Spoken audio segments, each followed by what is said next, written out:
the day that I got back, I think I went straight to the doctors.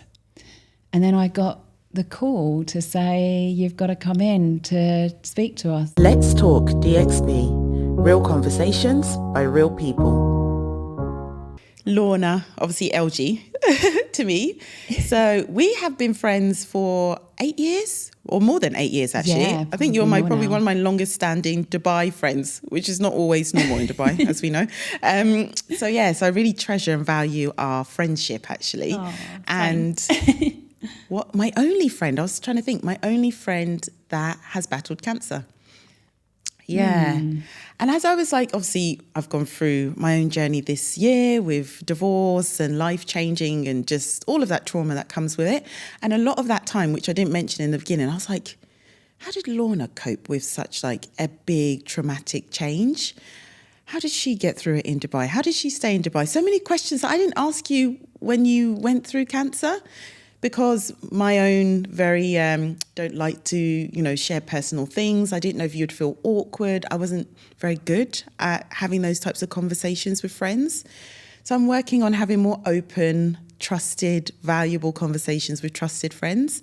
And I really just wanted to learn more about that journey. Like I was there, but I felt like I wasn't really in the detail. Like I didn't ask you a lot of stuff. So yeah, that's why I brought you into this studio, and I know it's very, it's. I know for you it's a big deal, so I'm so grateful for you to do this with me. But we talk a lot, and I thought let's touch on this because it was such a big thing for you, actually. Yeah, It was. I'm going to go back because I remember when you first told me. So we went for lunch. And we were waiting for a taxi. 2016, and you just looked at me and you said, "I found a lump." And in my head, I was like, play it cool. I was like, that's okay. It doesn't mean anything. It's fine. I don't know if my face looked that way, but I was just like, I have to not act shocked or scared because I could only imagine what that would have felt like for you. But I never asked you, actually, that diagnosis, the process, going to the doctors. Did you go alone? I didn't ask any of those questions. So how did you find out? Well, I mean, I was sort of chuckling to myself then because you said about, I just blurted out, I found a lump. Because I think I was finding it hard to sort of, how do you break that to somebody, So I don't know if your face hid your kind of shock, but I'm sure mine was saying a few things too. Basically I went... Well, first, I found the lump after a workout. So I was due to fly to Australia to spend Christmas with my brother. And my dad and his wife, who were flying out from the UK, we were all going to have a family Christmas together. Right. And that morning I thought, well, I'm going to go to the gym and, work off a bit of energy. Yeah. And then it was in the shower after, and I found this sort of like the lump the size of a marble. Right. It wasn't something you could really... I don't know how I didn't not find it until that point. Yeah. And it still confuses me today. It just felt like it just kind of popped up out of the blue. And then I'm in an hour what to do because obviously I'm flying out. What do I do? I called another friend and she kind of just said, just go and have fun. Worry about it when you get back. I'm sure it's nothing, because I think everybody kind of says, oh, I'm sure it's nothing. Yeah. And so I went on holiday, and on the flight there I decided, I'm not going to say anything. I'm not going to ruin anyone's Christmas. Just have fun. So we did. And then the day that I got back, I think I went straight to the doctors. And then I got the call to say, you've got to come in to speak to us. But they wouldn't tell you. They don't say anything on the phone. They don't say anything. I hate those phone calls. I know. I'm like, just tell me what I'm going into. So you had just like the doctor needs to see you. I tried to push her and I was like, look, just tell me on the phone. Yeah. Just, whatever it is, just tell me. She's like, no, we need to see you. And I thought, right, okay. So I think I'd already started mentally preparing. Although, weirdly, I was still in very much denial when I got there. So my friend took me to the doctors and... I kind of went in, and I can't remember how I was feeling up until that point. I think I was like kind of okay, because even though the doctors had insisted that I go in, I think I still was very much like, it's going to be nothing. It'll be something else or whatever. Yeah.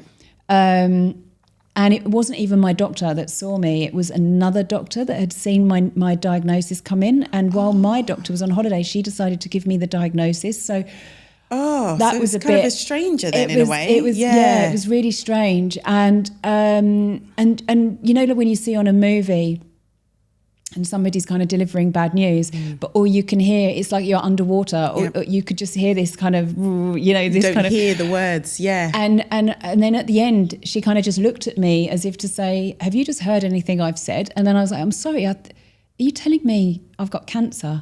She said, yes, that's exactly what I'm telling you, Lorna. Whoa. And then I just went into shock. I just stared into space, and then I think the tears started coming. And then she asked her nurse to take me out into the waiting room, and then I was just left there. And I didn't have it in me to kind of say, what am I waiting for, or what's next, or anything. I was just in complete and utter shock and emotional. Wow. My other friend who had driven me to the surgery, he was in another waiting room outside. And I think at that point, I'd kind of forgotten that he was even there, because I was just trying to work out what's going on. And then there was this lovely lady who was in the waiting room, and she'd clearly broken her arm, but somehow managed to hug me anyway. Really? Yeah, it was really a complete stranger. Just a complete stranger. And I wish I'd taken her details, because I really would love to thank her, because I needed that hug in that moment. 100%. And that was it. And that was the start of my journey. So I didn't know any of this. Like, I'm trying not to well up, because I was like, that is crazy. Yeah. Yeah, because I always thought, like, how did you cope with that? But it does become a blur, doesn't it? You're like, I didn't hear it. And then you kind of forget what happened in that kind of moment, because it's such a shock. Yeah, you do. But then so on the way home, we phoned my mum, and one of our friends very kindly sort of put her on a flight, and within 24 hours, she was sat on my balcony with me. And I think that first day, waiting for her to arrive, I think I went, I mean, you were there, we had some of our other friends there. And it was really funny, because I'd walk past somebody and they'd just give me a random hug because they didn't know what to say, or clasp my hand, or just, are you okay, or something. But there was nothing you could say that was going to change the mood in that. The energy, I remember that. Everyone was just like silent, but trying to make conversation. It was really weird. Yeah, because what do you do? Yeah. Like, and I think for me, it was like, it's really happening. Well, so if I felt that, I could only imagine you. Yeah. I think I sat there all day sort of thinking, this isn't happening. You know, they're going to phone me up in a minute. I was actually adamant they were going to phone me up and tell me that they'd got my records muddled with someone else. Like, I really thought, I'm going to wake up soon and this is going to all be over. Like, this can't be happening. Yeah. But it's weird, because then I slept on it. And when I woke up the next morning, went to get my mum at the airport, and I was very matter of fact about it. I think I just kind of accepted it, that, okay, I've woken up, somebody hasn't phoned me and told me it's all a dream, you know, and I've just got to get on with it, really. And that is a very strong mindset. Got to do. Yeah. So then, okay, your diagnosis, you've kind of like, this is it. Then how did you work through the process of treatment? Because I remember you used to tell me about the sessions that you had. I never went to any of them. And actually, honestly, I think I was too scared to. I intentionally didn't. Because you'd tell me what you had to face, and I was like, I don't know if I could see Lorna like this. I don't know what I would do in that room when you're going through that. So I intentionally, it's the first time I said it out loud, I think I was just too scared, which is a bit childish because you're the one that's going through it. But I didn't know, I don't know, I just was not too really, scared. because I actually have said all along that I think it's harder for the people looking in than it is the person going through it.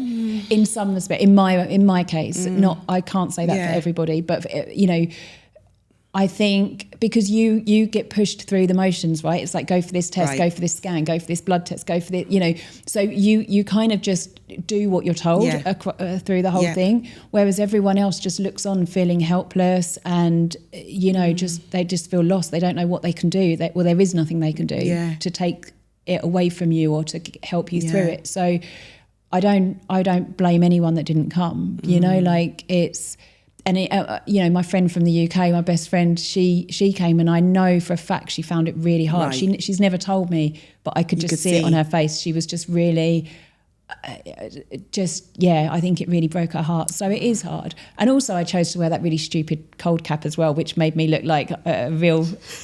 Let's talk through the cold cap treatment, because you used to tell me this. I'm like, how does anyone sit there and wear that? So when you found out, did they give you options, or was it like, this is what you have to do? No, they didn't actually. It was only because I'd done some research online, because one of the things that terrified me more than anything, that having the chemo didn't terrify me, weirdly. I thought that's what you were going to say, No, actually. it was losing my hair. Really? Yep, I was obsessed. I was absolutely, you know, my mum kept saying, Lorna, your hair's going to grow back. And I was like, yeah, but some people's grow back curly. Some grows back grey. Some grow, you know, like, and so I was constantly, like, that was my focal. That's where I put all my energy. That's where I was really worried.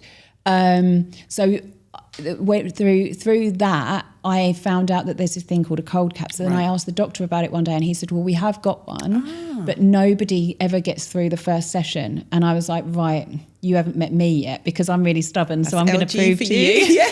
You're like, I can.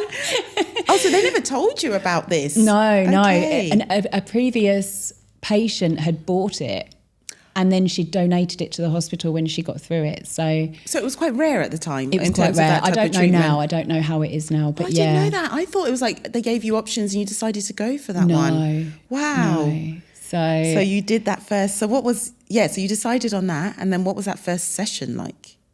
Oh, well, I used to spend about 2 days thawing out afterwards, because it was literally, I was just so cold, but I was determined. I was wearing it for every single 8 of the sessions. 8 sessions. So what was the temperature of that cold cap that you put on? I think they told me it was -3 or something. -3? I think, from memory. Yeah, it was really cold. So they put it on, and then they put this machine on, and you can just literally hear it go and sort of crush like ice. It's my goodness. Yeah. So you just go to a hospital, go to a room in a chair, and then you're just sitting there with the cap on. Yeah, just wrapped in loads of blankets, because it was so cold. And you did 8 of those sessions. Yeah. So once you'd gone through that, was that pretty much then we assess how it's worked, how it hasn't worked? What other things did you need to consider during that treatment process? So after I'd finished the treatment, it had shrunk. The chemo had shrunk my tumour from, I think, 12 millimetres to 5. Oh, right, okay. So, which meant that the operation for the lumpectomy was going to be a lot simpler, or not necessarily simpler, but they would have to cut less away. Okay. So that was really good. I mean, they still have to take an extra margin just to be on the safe side, but they got everything out, so that was really good. I had 13 lymph nodes removed as well. Right, okay. And that was the problem, you see. So it was spreading quite quickly, and it had started to go into my lymph nodes, so that's why they had to act really quickly. Got it, okay. And then that surgery, I do remember it, but that surgery, how long was that, and how long were you in hospital for? Well, I was actually home quite quickly. I think I stayed in hospital for a couple of days, and then just came home. And I obviously had the kind of sort of valve thing that was it. Yeah, I remember that. Yeah. That was kind of just sort of like releasing any excess sort of liquids and stuff. So I had that. I forgot about that, actually. Yeah, because I remember coming to your house and we were talking about the valve. Yeah. Gosh, it's a lot, LG. Yeah. It is a lot. Yeah. And then you decided to, because you were doing a lot of research then, which I think is fantastic, you decided to try like alternative treatments. So you'd gone through chemo, you'd done the surgery. Yeah. After the surgery, did you have to do anything else? 30 days of radiotherapy. Okay. And how was that? I mean, it's a breeze in the park compared to the side effects and everything from the chemo, but it just makes you really tired, and it kind of makes your skin look like it's severely sunburned or something, but it doesn't necessarily hurt. It's just really dry in the area. But yeah, you just basically just go. Right. They have to position you in the exact same place. So they put these little like kind of tattoo markers on you. So they have to put you in exactly the same place to target the same area over and over again for 30 days. Yeah.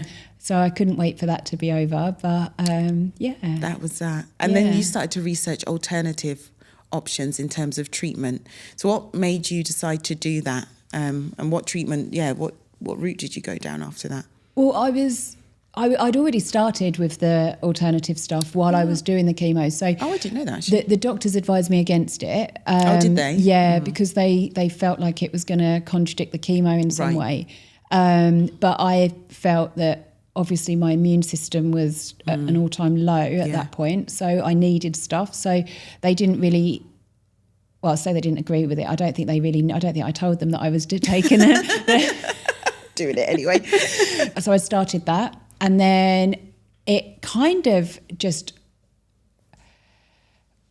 opened up a can of worms. Right. So it you start with one thing and then you learn another thing and another thing and another thing. And all of a sudden I just realised that one day I just literally had turned my whole entire life around. So everything that I did and everything that I was before, I changed and... literally. And I think that's always the thing, because obviously...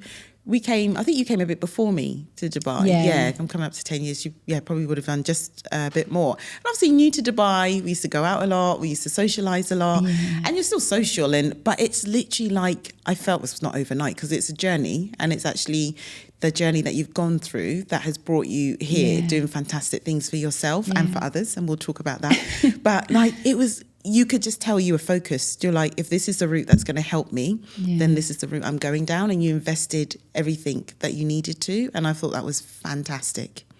Yeah, it kind of is. But at some points, I wish that I'd never started, because it's kind of like once you know stuff, you can't not know it. Yeah. So sometimes I just think, God, I wish I didn't know that. And then I could just relax a bit instead of constantly thinking that's toxic or, that's bad for me or, and just kind of let go. But once you know it, it's really hard. And then, as I said, I think it started with diet, because I cut certain foods out of my diet that feed cancer. Then it went on to...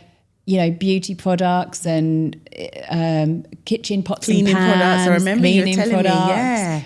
It just kind of spiraled, and it does actually also worry some people as well. I don't think some people spiral in different ways when they go through such a life-changing thing, or they give up instantly. I remember you mentioned, you're like, when you found out about cancer, you never thought that you were going to die.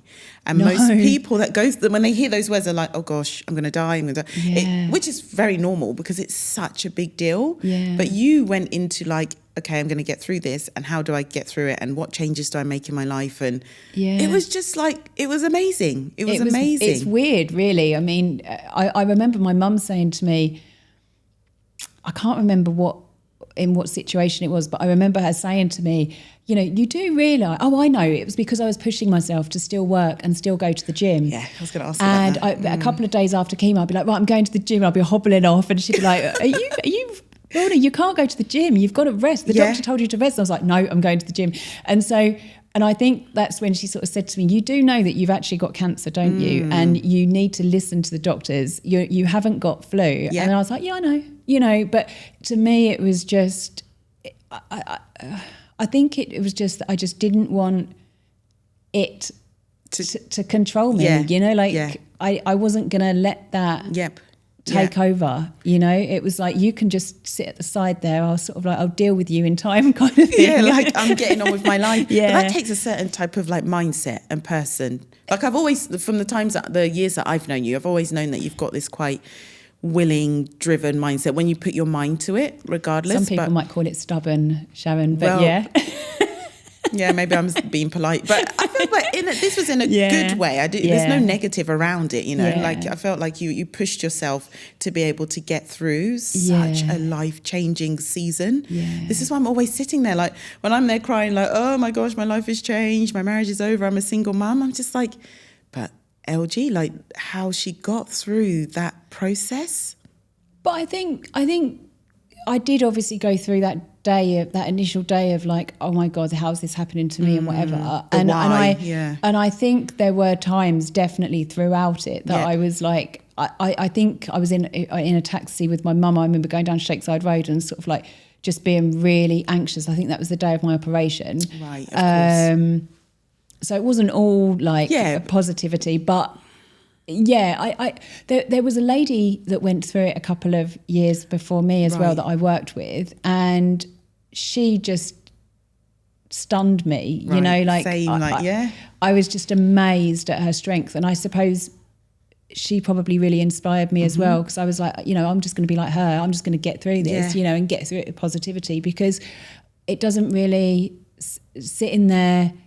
Yeah. Just sort of going over and over it and thinking, what if I'd lived my life differently or whatever. It wasn't really going to help, I guess, in a way. Yeah, I get it. Yeah. Although like you go through those motions, but I think it's the majority of where your mindset and your energy goes. That is a testament of how you kind of went through that, because that was impressive. I always still think, I'm like, how does she manage? But I don't even know myself sometimes, actually. Now we're talking about it again. It's like a going back in time. And then what about side effects? Because I remember you told me a story when you decided to shave your hair because your hair was falling out. So, and I know that was one of your biggest fears, like hair loss. And so do you remember that time? Oh God, yeah, I do. One of our friends came with me to the stylist, and he knew I'd already texted him ahead of time and sort of said, did? Okay. So this is what I'm doing today. And bless him, he booked me a room out the back. So because I think he knew that it was going to be emotional. Yep. But actually, and I did cry, I'm not going to lie, I did. Normal. But I actually really liked the skinhead one. I feel like, I know it's like silly, and I was not going to say it at the time, because everyone's going to say whatever they feel like to me. You're probably like, oh, you're just saying that, but you always rocked short hair. I've only known you with short hair. I mean, when we were coming into the studio, like you used to have really long hair. I was like, I can't imagine you with long hair. You rocked that look, and I think you're just blessed that you've got the features where you could shave your hair and still look fantastic. You might not have felt it at the time, but I liked that. I liked it. Yeah. I know the reasons behind it were, you know, that's the upsetting part, but you've always done well with short hair. Yeah. So at least that was a blessing. Yeah, I was quite comfortable with it once I'd done it. And then I was like, oh, what was I stressing about? But I think, that was, I think the most traumatic part of the hair for me was when it started to fall out. It was everywhere, all over the floor, everywhere. It was just a trail, and it was all over my shoulders. It was non-stop. You know, I didn't know where it was coming from because I still had quite a lot on my head, but it was just coming out. As I say, we've always had a good head of hair anyways. Yeah. That's scary to see. And and then, you know, waking up in the morning and there'd just be hair all over the pillow, and I just thought, it's got to go. Like but the cold cap, I think, rescued half of it, you know, so I think it was a lot thinner, but when I shaved it all off, you couldn't really see. No. So like it wasn't patchy or anything like that, was it really? Not really. I can't remember. Not really. Yeah. So that was one of the main side effects. What else did you, if you want to share, did you kind of experience? So the nausea is absolutely vile, you know, like it's really horrible. Wow. And, you know that you're losing weight. You can't really, I sort of couldn't afford really to lose too much weight. You've always been slim, yeah. But at the same time, I couldn't eat. I remember my mum, she just made non-stop soup. The freezer was stocked. Nobody was eating it. I couldn't eat it because I felt sick. Yeah. I still can't really eat soup to this day because she made so much of it. But I think it was just her way of just, I've got to do something, you know. Yeah. So and she just kept desperately trying to make me eat this soup, and I was like, no. So that was bad. After the second one, I had like a 4-day migraine. All right. 4 days? It was evil. Could you take anything during that? Like, was you allowed to take like painkillers? At that point in time, I did. Right. I don't take medication now. Yes, I don't think I've probably taken like 2 paracetamols in 7 years. Or really? Something. Yeah. Whoa. But at the time I think I did. But I was just necking them, if I remember rightly, and nothing was touching the sides. Nothing was working. It was just horrible. Wow. But I guess that just shows how toxic the chemo is. So yeah, it's a lot on the body. Yeah. Oh, gosh, I didn't know a lot of this stuff. I'm just sitting here like wow. There were some other side effects, but I'm not really going to share those here today. But we'll turn off the camera and you can tell me about those. But that's so much. And then how did you feel in yourself? Like, you know, as a woman, when you go through stuff and like, just, I don't know, like, how did you feel? I felt really ugly. I just hated looking at myself in the mirror because I think, you know, I think I could have handled losing the hair, but when the eyebrows go as well. Right. that changes your whole it's features. a big, So, and drawing them on isn't like something you've never had to do either. Well, I've never had to do it, and I just didn't want to. Yeah, I did try these tattoo ones, but they were just awful. So I just I really regretted that. But yeah, I think I just felt. I think that the trouble is the chemo. It's not the cancer; it's the chemo. This is what you were saying. Strips everything from you. Yep. From the way that you look, to the way that you present yourself, to the way that you feel, your confidence, your everything. It just strips you. And so I really, really do empathise with anybody going through it. Yeah. Because I think unless you've been through it, it really is quite hard to understand. Because like I said, the lady that went through it a couple of years before me at work, obviously I empathised with her, but I didn't get it. Even now, sitting here, as a woman, I get it. You have your old days where you're like, oh, I feel awful, whatever. But because your body's physically going through such an adjustment, and that must have been so hard for you to just feel confident in yourself. And even that has its own emotional strain, right? Yeah, it does. It does. I mean, but sadly, so many people go through it now. That's true. That it's almost, I don't want to say normalised, but, I don't think people that are going through it really get a great deal of recognition for what they're going through, because there's so many people that are suffering now with it. Unfortunately. And that's the problem. Yeah. So no one would fully understand. But these were the types of questions that I wish I asked, because I was like, that's such an adjustment. You're losing your hair. And as much as everyone, you rocked it and you looked great. But mentally, that's a blow. Seeing your hair falling out on the floor, your eyebrows going, all of that just knocks you as a woman. But I just did so well. You did so well. I'm in a daze because I'm just like, wow. And then saying that, in this process, you also found love or dated, and I was like, whoa, go LG. And do you know what? A big part of me, because I remember you asking me about this when you first met this the guy. I was like, sometimes God brings into your life someone for whatever reason, if it was companionship, if it was just to make you feel better, make you feel like, a woman and feel special. But I was so proud that you didn't give up in that time, because a lot of people would just be like, no, don't want to date or whatever. But you still tried to have an element of living your life through that time. Yeah, I did. It was quite it was very unexpected, to be honest. Yeah. So I think if I remember rightly, I got a message from an old dating site that I hadn't used for ages. Yeah. And how random is that though as well? Really it's not random. Like you're actively okay. Yeah. And I just had that was after the second chemo, and I was in bed with a migraine. And I just got this kind of random message and just kind of went, oh yeah, hi, and just chatted, and then sort of do you want to go out and get coffee? And I was like, no. And then it kept going on for a few days, and I think he thought that I was not really interested, and then I was trying not to tell him because I thought I don't want to say I don't really want to come out this whole make it sound like a sob story or anything, or an excuse or whatever. But eventually he sort of, I think, felt like I just wasn't interested in meetings. So I sort of said, look, this is what's going on. And he was like, oh my God, do you want, can I help? Is there anything you need? And it was really, really good. And then I think on day 5 or 6, whenever I felt better, we just went out for a slow walk, and, I was sort of feeling really weak and really sort of a bit, and we just became friends, and, and then he was just there from that minute onwards, through my chemo. And I remember him coming around one day and sort of saying he was actually planning on moving away just as we met. Okay.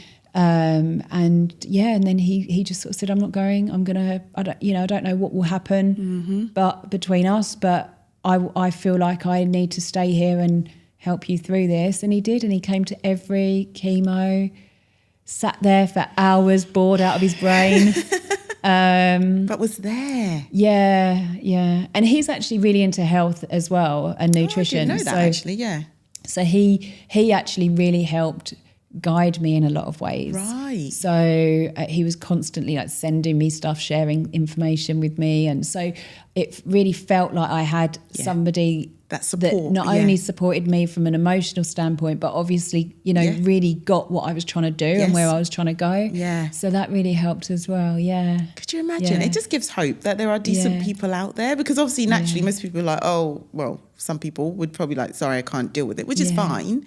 But for him to be consistent, and that, I just kept on smiling through that, because I was like, at such a challenging time, it was just so nice for you to have that companionship and someone really invested. Yeah. Because, you get people, you could date someone, they might turn up to one chemo and then disappear. You didn't want to have that type of drama. Well, I think that's what my mum was worried about. Yeah. But then eventually, like, my family will always be so grateful to him, because they obviously, one brother was in Australia, my other one, and my parents were in They weren't here. the UK. So I think that kind of just alleviated them from a little bit of, sort of pressure or whatever. But yeah, I mean, he's amazing. I mean, he really did just sort of get me through on so many levels. Yeah. So yeah.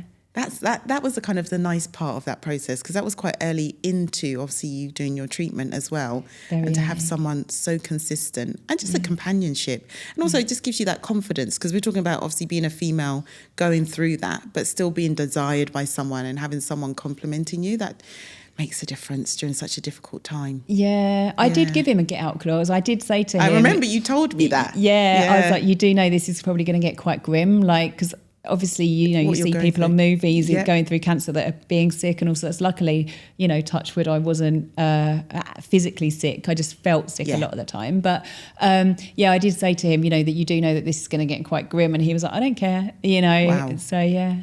Yeah, and he didn't. And he was there and he was consistent. So that was fantastic.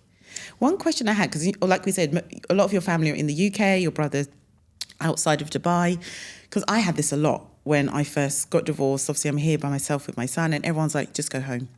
Just go home. You have your family there, go home. I'm playing in it like day by day, but at the moment I still feel okay here, touch wood.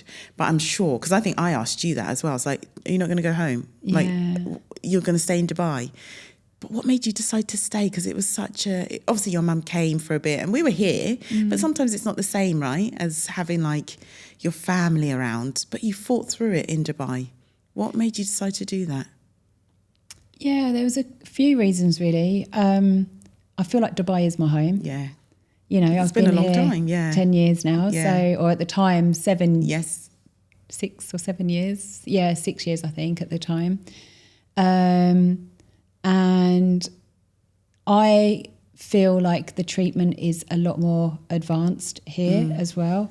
But also my mum worked or works for the NHS, and I think she told me that I think at the wait time at that point in time was either 62 or 92 days. Really? I can't remember. Yeah, it was a long time. For chemo to start? No, yeah, to start chemo from the day of your diagnosis to your first day of treatment. So what do you do whilst you're waiting?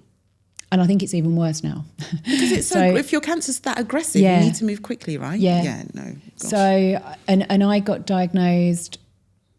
I actually spent a little bit longer. I could have got treatment a lot quicker because I went to 2 or 3 different doctors to get different. Yeah, it's good. To get, just to make sure that it was cancer. they really, so if I hadn't have done that, I probably would have got seen a lot quicker. But I think I got diagnosed in the first sort of week or two of January, and I was having my first chemo by the 9th of February. Really? We're so grateful for that here, though, to be fair, in terms of like the care and the treatment. So that completely made sense. Yeah. Because you knew that you could get the treatment a lot quicker. Because even waiting through that process, could you imagine sitting there waiting for your first chemo? Honestly, no, I don't. I was thinking about a lot of people during COVID when they couldn't get to the hospital to have their treatment. So, I just kept thinking, God, what, it's terrifying when you can get access to the hospital. Yep. So imagine how that must have been for them. Yeah. Yeah. So obviously the medical care, which is definitely completely made sense. And then just because you've been in Dubai for so long. But also I wanted to continue working. So I was adamant, and my boss would have let me work from the UK. I know he would have done, but I don't know. I just felt like I had to be here. It's good. Yeah. So... But it was like, I could tell you were definitely happy, not like happy in the process, but comfortable being here. Yeah. So I think once you know that you can get through it and you've got the right level of support, then why not? Yeah. Yeah, I completely and the medical that. system is so much more advanced. Oh my gosh, yeah. Yeah. So. Well, it's proof actually, because like you said, your treatment happened really quickly. Yeah. And you had the option of a cold cap, although maybe limited at the time, but you were able to do that. Yeah. So you've gone through all of that. I remember it now. So clearly you've gone through all of that. You dated through it. You found a really decent guy to help you through. Your mum was here, friends. I feel like I did probably not enough. Like, I don't know. I'm really reflecting. I felt like I could have done more in terms of having more open conversations to really check how you're doing. Because there's the physical stance, but there's also like the mental well-being. And I don't know if there was a process where you actually did you start therapy during cancer? Was it way after? After. Okay. Yeah. At what point did you start like the therapy side? So I started, it's not, I wouldn't say it's therapy as in talking therapy. Yeah. I didn't really do that. The hospital did suggest a couple of groups, cancer groups in Dubai, the WhatsApp groups that you can join, women going through the same thing, but I wasn't really into that. Right. And I'm not really into I'm not the sort of person that asks for help or expects help either. Yep. So just going back to your point where you felt like you didn't do enough, you absolutely did, because I know that you'd be there if I asked you. Yeah, okay. So I I'm not the sort of person that's why this today was quite awkward for me. Because I know it's a big deal for you. I know, yeah. Because I'm not the sort of person, I didn't post anything on social media. I'm not that sort of person. So, I don't. I know you're feeling like I don't want people to feel sorry for me, or that I'm making it into a big deal or whatever. Yeah, I know that's what exactly you're like. it. Yeah. So, but I have done emotional healings. Okay. So, or clearings, should I say? Emotional clearings. So basically, it's quite interesting. Mm-hmm. So when you go through various situations in life, it can be severe trauma, even small things. We tend to harbour those feelings in our body. Yep. And when that sits in your body and it stays in your body for a long time, it can cause quite a lot of damage. Yeah. And so I have done a lot of emotional clearing.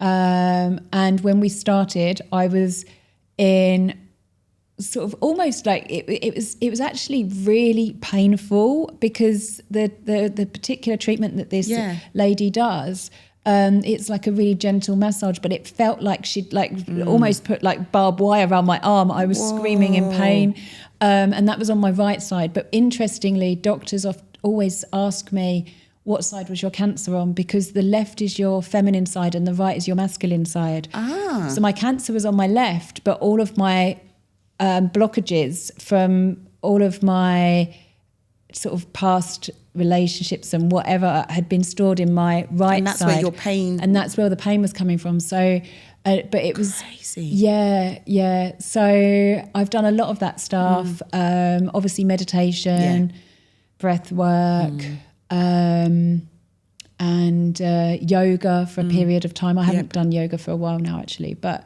yeah, just trying to do everything that kind of keeps me centered and grounded. Which is so important, because we forget about like the mental, and like you said, the trauma that builds up over years, and it just festers in different ways. But I guess I'm very much go into survival mode and block it out and just get on with it, which I did when my dad passed away. Just went into like new job, just gonna remember. work. Yeah, I remember you were looking at me like, are you okay? I was like, yeah, fine. But obviously when the divorce happened, I was like, I have to heal. And probably not even just about the divorce, but even maybe grieving my dad and whatever else has happened in life. Yeah. So it's interesting that you say that, because it does fester. And it does. And I think you get in a habit of suppressing it, and Massively. I think, if I'm really honest, I didn't even know that. And I think this probably is many people out there that, you know, I don't think you realise. I think you think you might have moved on and got rid of it and dealt with it, whatever, but you haven't. And it stays in you and it weighs you down. And so when I walked out of my first emotional clearing, I just felt as light as a feather. I can imagine. But I had black panda eyes where I'd sort of like been sobbing my heart out, but you know, I felt good. So yeah. And that leads me into more now, because what I'm seeing in you and the transformation and the lifestyle change, and actually I feel like you've found your passion, if I can say that from the outside. Like, you've completely turned in what was such a difficult time, a scary time, a draining, emotional, all the things that come with finding out you've got cancer and then having to battle it, into a whole life-changing Lorna. But you've really just focused on your well-being, your mental health, and educating yourself on it as well. So what does that look like now? Like, could you say that cancer's kind of helped you to discover, you know, what you truly enjoy and your passion? I don't know if that's the right words. It's actually you've it's spot on, because and some people look at me like I'm crazy sometimes when I say I'm actually truly grateful for my cancer. Like, I really am. Wow. Because it taught me so much. There was so after my treatment, I went to a detox retreat in Thailand that specialises in cancer, and there was a docuseries called The Truth About Cancer. Okay. So I watched that, and there was a doctor on there, Dr. Lodi, and I watched a lot of his YouTube clips, and one thing really resonated with me, and he said, cancer isn't there to kill you. Cancer's there to warn you that if you don't change your lifestyle, then something drastic will happen. Wow. It's like the last warning sign. There's already been loads of warning signs up until that point, but you've obviously ignored them. This is the last time. And then I thought about it and I was like, I like that. Yeah. I'm going to work with that because I actually believe that as well, you know. And I went to his clinic in Oh, it was his clinic? It's his clinic. Oh, I didn't know that. Okay. Where he kind of supports he sort of cancer patients. Ah. They see other people as well, but their primary focus is cancer. And I went there and I did a whole load of treatments that were really, you know, good for boosting the immune system and stuff. I walked in there and honestly, I was struggling up until that point, even to remember 4 or 5 letter words. Really? Like, I just felt there was just so much toxicity circling around in my brain from the chemo. So even memory, like it affected like your memory. Oh, terrible. I didn't know that. Yeah. But then I walked out of there like 16 days later after just juicing for 16 days and doing all these treatments, and I felt like I could take on the world. Fantastic. And then I was like, this is it. This is what I want to do. That's why I was like, oh, there's something here. Lorna's definitely found what she wants to do. I think that's why I was really grateful for the cancer, because, you know, it showed me that my life needed to change. Right. It showed me that I've actually, where I've got a passion in something, because up until then I hadn't really had much of a passion or a desire to want to do or be anything. Yep. So, and then also, you know, how many people I had around me when I was sick, just how much people loved me and, you know, wanted to support me, how incredible my work were, because, you know, they just literally were amazing. Yeah. There were so many things. I actually wrote in my blog, you know, all the things that I was grateful for and sort of reflecting back now, but I can't remember all of them, but there was a lot more than what I've just shared with you. I imagine you can even take the time out during that time to think of the positives, right? Because it's very easy to go into a dark place and why me, and it's hard. But you're spinning this into like, what am I grateful for? Which just makes a difference. a huge difference. Well, I think that was probably part of how I healed so quickly from it as well. Because I was basically like, I'm never going through this again, and I'll be grateful for teaching me what you taught me, but you're never coming back into my body. Leave me alone. And look at you. You're doing great. You look fantastic. So what is it that you've studied? I mean, I've done a couple of classes. I'm just coming to the end of my breathwork course because I really want to help people, because you can basically use breathwork for almost anything, right? Yeah. And it just has such a phenomenal effect on, the people that practice it. And for me, it was the turning point. I obviously so grateful. I have an amazing friend that is studying this, and you did that on me. Obviously, we did a session. I still can't articulate what had happened during that kind of breathwork session. And it was literally you talking me through breathing exercises, what obviously thought of mine during that time, releasing. I was crying. I cried during that. Obviously, I've been through a lot of trauma, divorce, grief, lots of stuff that's pent up. And I was literally like floating. Yeah. It's such a powerful thing. Yeah. So, and it's what we take for granted. We just don't use it in the right way. Yeah, massively. Yeah. I was just like, what just happened? It's an amazing thing that you're doing and that you're studying, and you did it so well in terms of taking. I've never done it before. So I was like, I don't know what I'll feel. I don't know if I'll feel anything. Yeah. But you did. That session was amazing. And is this something that you want to ideally evolve into something? Oh, yeah. I definitely want to do it. Yeah. I've got to spread this. Like, it is so important to me that people experience it, because it is so powerful. Yeah. It's definitely something I'm going to be pursuing as a side. Well, I support you. I'm definitely here to kind of help you through any of those assessments, because it actually helped me. You know, there's people that wouldn't know. Anxiety is such an awful thing if you don't know how to kind of manage it. It's so heavy, it's scary, and just having the right techniques can just help to kind of go through that. So I'm very grateful. I have an amazing friend that can also kind of walk me through, finding ways to deal with it. I'm so proud of you, because not many people can come out the other side, even have a conversation about it like you have, and also a positive one to actually show how something so traumatic has transformed you for the better. It really has. Massively. Yeah. And then in that as well, because I never asked you this, I still haven't asked you for a long time, because I always get scared, I don't want to bring up cancer again, because you're doing so well and you found, but do you have to do regular checks still? What? Yeah, well, I do, yeah. I think I'll always do them. That's part even of if it. the doctors kind of said to me at some point, you don't need to do it anymore, right. I would always do it for my own peace of mind. Yep. But I had to have checks every 6 months for the first 5 years. Yep. And now I'm over that. I can do them every year. Okay. But I'm thinking to still do them every 6 months because just really for my own peace of mind. Because so you still get a bit anxious about it? Which is normal if that is the case. Yeah, I suppose I do.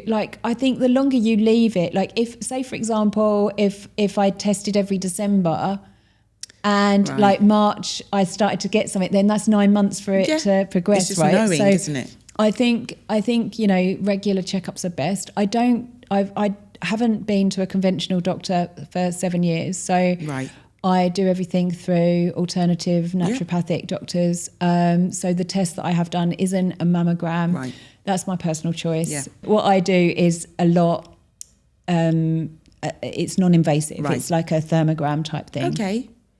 With an ultrasound as well, just to be double sure.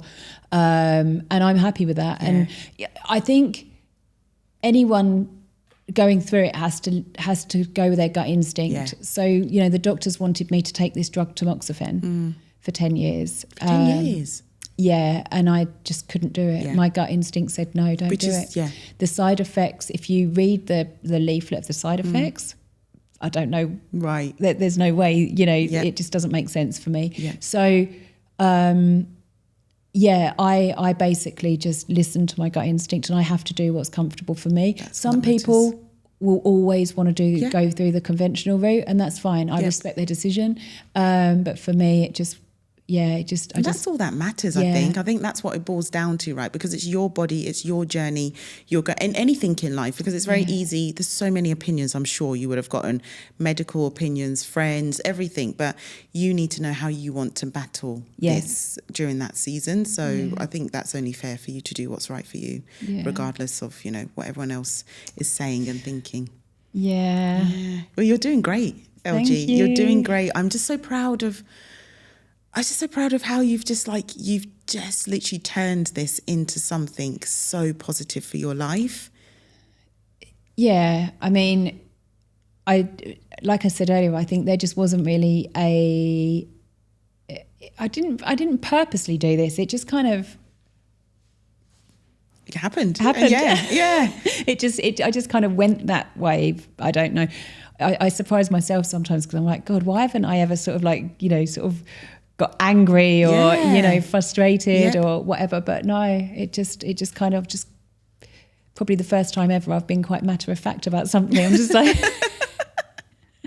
well, it got you through. It's getting you through. So I feel like that's the right mindset, the right energy, and you're pouring it in to building hopefully something so amazing. Well, one day I'm going to be like, oh, my friend runs her own breathwork clinic, because you just never know. Well, I think when you find something you're passionate about, that's the main thing, right? That's very hard for not many people even know what their passions are. Like, they don't know. Well, I didn't before this. See? I really didn't. I think my passion was socializing and, whatever. But now I feel like I definitely know that I feel like my purpose is to help other people. Yeah. And I can see that. You've definitely helped me. Even just your stories helped me.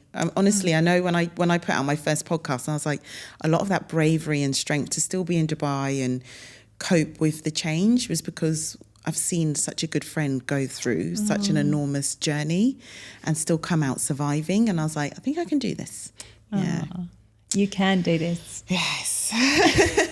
Well, thanks, LG. I think, you've done so well. I've learned so much. Thank you. I didn't ask you like all those years ago still. But I just feel like I've, been able to uncover so much in regards to what you went through and how you felt. Because, I didn't touch on that during that time. There we go. You do now. Let's talk DXB. Real conversations by real people.